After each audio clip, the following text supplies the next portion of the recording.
Hello guys, এই যে আজ নিয়ে চলে এসেছি মোচার ঘন্ট।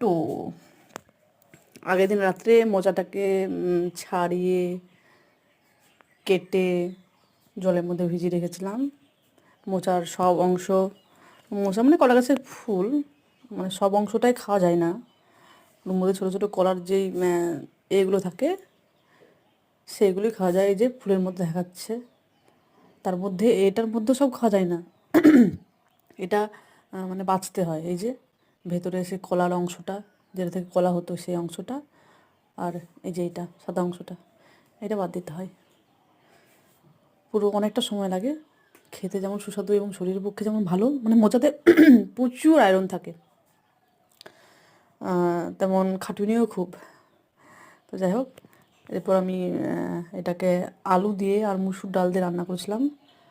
খুবই ভালো হয়েছিল খেতে। আর কেমন লাগলো জানিও।